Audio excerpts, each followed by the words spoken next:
sa baybay. Damgo na to panahon na nga atong abot anay. Kusog sa kasing-kasing, dili na to kalimtanay. Paningkamo to paglaom, maguban kita sa tananay. Ang hangin nagdala sa tingog sa kalinaw, mataghakbang na to puno sa kusog ug pagtuaw. Sa likod sa kalibog, kahayag nagdanag, ang kaugmaon na to magsugod sa bag-ong dag. Andisan sa pakalisod, dili ta mo hunong, kusog sa pagbangi, sugod na sa bagong yugto. Kasing-kasing puno sa paglaom, dili maluya. Paningkamot na to, magbunga sa kalipay o paglambo gayod. Sulong ta sa kahayag nga atong damgo, lakaw sa dalan, bisan na sa pamo ato.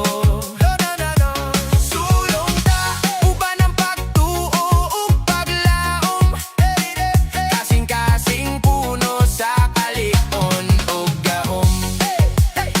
Pagmata sa buntag, pagampo sa bagong adlaw, usog sa kamot, paningkamot, walay kawat anay. Sa mataghakbang kalipay nato madaog, ang kaugmaon nato puno sa paglaom ug kadauganay. Dili kita maluya bisan pa sa unos, ang pangandoy nato gihuptan sa dughan ug buso. Sa matag adlaw magpadayon sa paningkamot, kalipay ug kadaugan natong madani ug makapot. Bisan nun sa pakalisod, dili ta mo hunong, kusog sa pagbangi, sugod na sa bagong yugto. Kasing-kasing puno sa paglaom, dili maluya.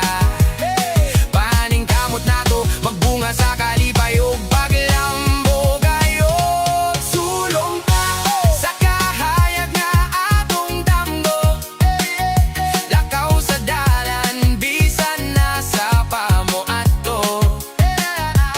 Sulong ta, uban ang pagtuo ug paglaom, kasing-kasing puno sa kalikon ug gahom.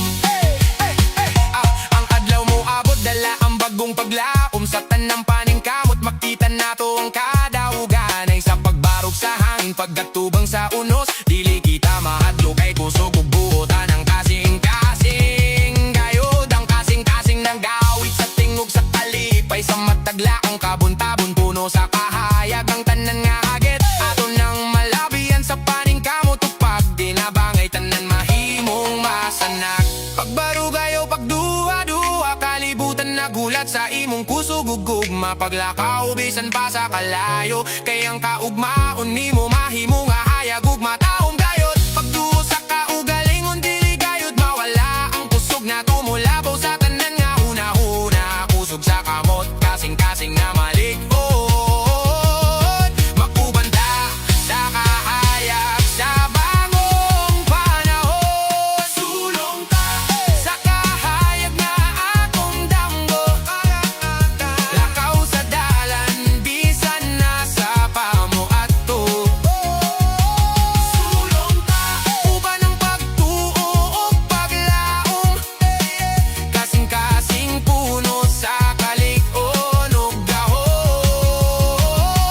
Sulong ta, dili na maglangan, ugan ang paglaom, tanan nato makapot gayod. Sulong ta, sa adlaw nga masanag, ang kaugmaon nato atong himuon nga matahom ug hayag.